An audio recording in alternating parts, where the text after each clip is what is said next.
Estos tokens sirven para dar reconocimiento a los participantes en una comunidad por realizar ciertas tareas o contribuir de alguna manera. Tienden a incentivar y obviamente al mantenimiento de una red. Hace poco una pasante me preguntaba cuál es el sentido de que una empresa esté en bolsa de valores. ¿Para qué una compañía querría hacer todo un proceso de regulación tan complejo para estar ahí?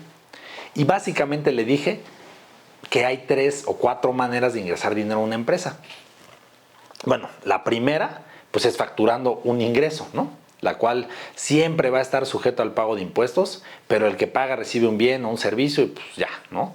La segunda es aportando capital a la empresa, la cual pues, te hace socio de empresa y esperas recibir dividendos a cambio de tu participación de las utilidades, ¿no? que tuvo y si la acción subió y vendes, pues de alguna manera ahí viene lo que es el tema del dividendo. La otra es prestando dinero y la otra es recibiendo un dividendo pero de otra empresa, ¿sale? Entonces, de alguna manera, estas son las maneras en las que una empresa puede hacerse de recursos. Si una empresa va a un banco por un préstamo, puede ser carísimo. Y la emisión pública de deuda la puede salir mucho más barato. ¿Sí me entienden? Pero en esta ocasión voy a enfocarme al capital, no a la deuda, ¿ok? En este caso se trata de un aumento de capital. O sea, compras acciones de la empresa que están en la bolsa y esperas a cambio dividendos que algún día te pagarán si es que a esa empresa le va bien. O sea, corres la suerte de la empresa.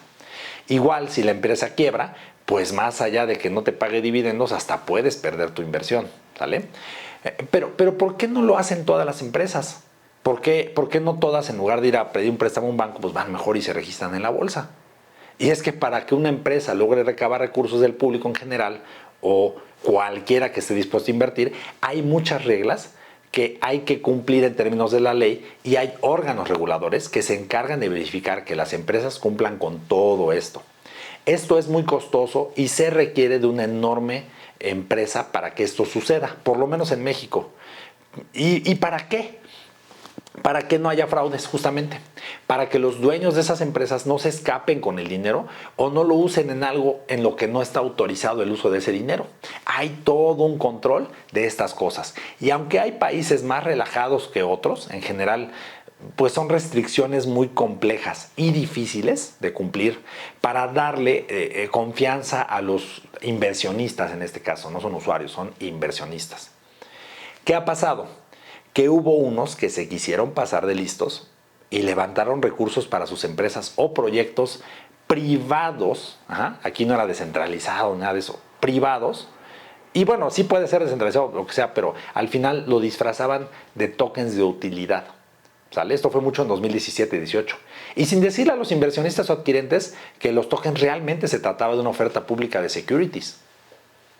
Es decir, los estaban engañando.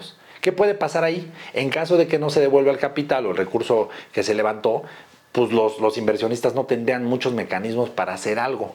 No habría procedimiento para que esto suceda. Esto realmente le molestó a las autoridades, para empezar a las americanas, ¿no? Y de muchos otros países del mundo. En el caso de las autoridades americanas particularmente, aquí estamos hablando de la Security and Exchange Commission o en adelante la SEC. Siempre le voy a decir la SEC, ¿sale? Entonces, en ciertos casos en los que, por ejemplo, hay americanos participando en algún protocolo, la SEC se puede meter y evaluar si se trata de un security o si se trata de un token con una naturaleza diferente e imponer las sanciones correspondientes en su caso. De hecho, ahorita toda la guerra que hay de lo que estamos en el mundo cripto es precisamente una guerra entre la SEC y algunos protocolos, ¿no? Entonces, este tipo de tokens se refiere a los tokens que se consideran sujetos a colocación pública y regulada. Y la verdad es que es un concepto que está como que en español es una mala traducción, le llaman token de seguridad, pues no tiene nada que ver. O sea, es un security token. Yo más bien le hubiera puesto token de valor público, ¿no? Algo así lo hubiera traducido, pero bueno. Pero el nombre es lo de menos. De 2014 a 2020, la SEC tomó 87 acciones relacionadas con blockchain y activos digitales, incluyendo la medición fraudulenta de securities, esquemas Ponzi, etc. Pero todo esto hasta la fecha representa menos del 3% de los casos que ve la SEC. O sea, todavía no es tan representativo. Pero hoy por hoy, ya en 2023, sí está haciendo mucho ruido, ¿eh? Si se determina que se trata de un security, entonces ese token y sus emisores deberán cumplir con la ley. Pero el problema que vislumbro es el siguiente. ¿Cuál ley? ¿De qué país? La respuesta la tienen los técnicos en materia financiera. Para eso tenemos por ahí, ya los había saludado yo, a Isaac López, a Valentín Ibarra, a mi socia Berenice León también. Pero tiene mucho que ver si aceptas a un inversionista de cierta nacionalidad, por ejemplo, que te metas en otro problema, como la americana. O si te están anunciando en un país particular, por ejemplo en México, anunciar un protocolo de estos también puede violar la ley del mercado de valores, ¿no? Si te estás anunciando en México sin control, pueden presumir que estás ofreciendo inversiones públicas sin regulación. Y eso, pues, es hasta un delito. Ya lo dije antes, hasta penal te puedes ir. ¿Sale? ¿Ves por qué dije que te podías ir hasta la cárcel si no podías distinguir bien entre un security token y un utility token? ¿Por qué la importancia de toda esta sección, no?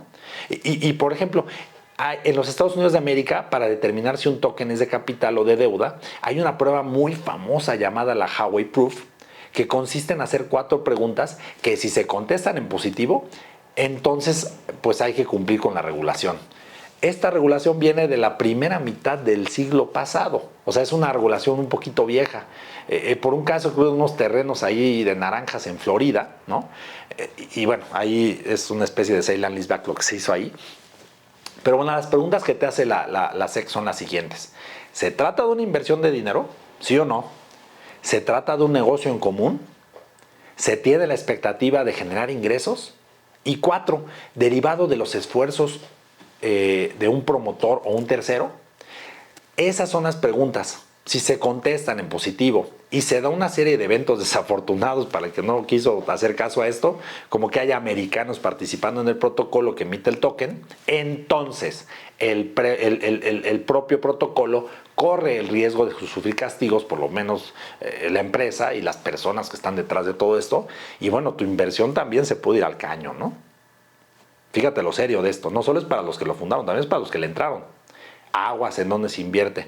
Ahora, no todo es tan complicado. En México lo es, pero incluso hasta en México hay algunas excepciones para el registro de tokens ante las autoridades y pues tener regulaciones tan pesadas en caso de cumplir con ciertos parámetros, como lo son, no sé, se me ocurre un ejemplo, lo de los menos de 100 inversionistas, eso es un ejemplo, ¿no?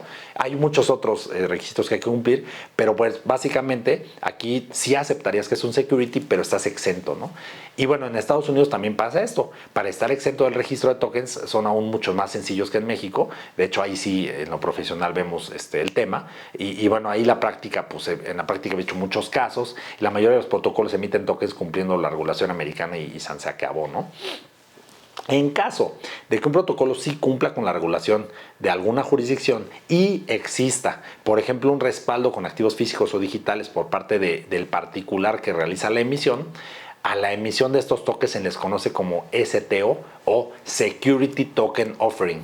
Hace ratito dije la diferencia entre un ICO, y un STO. El ICO es no regulado y el STO es regulado. Por ejemplo, a un fondo institucional va a estar mucho más interesado en invertir en esta clase de tokens en lugar de en un ICO, que es el Initial Coin Offering, que pues ya sabes que no necesariamente va a estar regulado en ninguna jurisdicción. Y bueno, en mi experiencia, muchísimos proyectos levantan capital en el extranjero porque en México a un nivel bueno todavía es prácticamente imposible conseguir una de estas autorizaciones en materia cripto, la verdad. Yo no conozco ni siquiera una, ¿no? Ya veremos más a profundidad qué ha pasado en México en esta materia en la última sección de este curso. Otra cosa que tiene que ver con esto de la estructuración corporativa y fiscal de los proyectos, les cuento. Nos han llegado proyectos estructurados en países de los llamados de estos países crypto friendly, ¿no? Que buscan justamente evitar ser security para no cumplir con la legislación regulatoria y entonces emiten algo parecido a un security pero con características de security, que al final se hace un verdadero Frankenstein, un token raro, ¿no? Lo grave de no quererle llamar capital a una entrada de recursos a una entidad incorporada en un país crypto friendly es que se haya constituido en un paraíso fiscal, ¿sale? O sea, estos crypto friendly, pues es un lugar donde no pagas impuestos, básicamente. Entonces, ahí está Gibraltar, ahí está Caimán, ahí están Emiratos Árabes Unidos, y la mayoría son países de la OCDE, ¿no? Incluyendo México. Básicamente el problema está en que pues, cualquier ingreso que se obtenga a través de una compañía de estos países, en cripto, en fiat, es un ingreso acumulable para el fundador si es que el fundador es mexicano. Esa parte la vamos a ver en la sección fiscal, pero quédate con eso. O sea, el problema es que si se te ocurrió hacer tu protocolo, al menos sepas que esto pasa. Y para los inversionistas, si no están bien asesorados, por el propio proyecto tendrían una inversión en paraíso fiscal y pues empiezan obligaciones tales como el declarar una declaración especial informativa, temas incluso penales si no se declara, aguas también.